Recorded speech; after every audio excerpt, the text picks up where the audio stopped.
કેમ છો ખેડૂત મિત્રો? આપણી યુટ્યુબ ચેનલ એટલે કે HK ફાર્મિંગમાં તમારું સ્વાગત છે. આજે આપણે જાણીશું આવનારા સમયમાં તલના ભાવ કેવા રહેશે, એટલે કે જન્માષ્ટમી પછી કેવા રહેશે અને દિવાળીએ કેવા ભાવ થશે, કેવું વાવેતર છે તેની વિસ્તૃત માહિતી મેળવીશું. એ પહેલાં અમારી ચેનલને લાઇક, શેર અને સબસ્ક્રાઈબ કરવાનું ભૂલશો નહીં. તો જોઈએ વિસ્તૃત માહિતી, તેથી વિડીયોમાં અંત સુધી બન્યા રહેજો.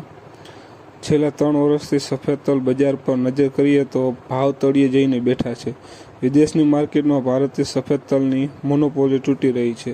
આપણા પાડોશી પાકિસ્તાન સહિત બ્રાઝિલ, નાઇજીરિયા જેવા દેશો તલની વિશ્વ બજારમાં નીચા ભાવે તલ ઠલવાની આગળ વધી રહ્યા છે.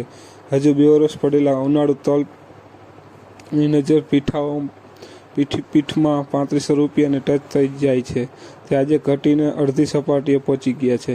આપણા ખેડૂતો હવે વીઘા દીઠ વધુ ઉત્પાદન અને સારી ક્વોલિટીમાં પ્રયત્ન કરી રહ્યા છે. આ ચોમાસે ગુજરાતમાં વરસાદના વહેલા આગમનને 2 મહિના પૂરા થયા છે.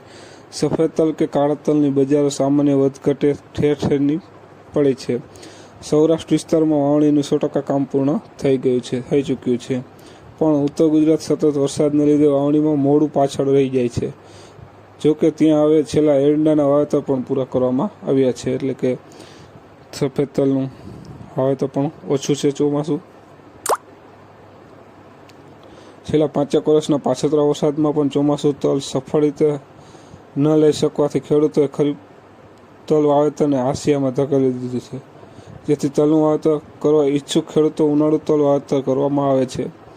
પાછલા વર્ષમાં કાળા અને સફેદ તલ લગોલગ સપાટીએ પહોંચ્યા હતા, પરંતુ વિતેલ વર્ષમાં કાળા અને સફેદ તલની બજારમાં અડધો ફરક હતો.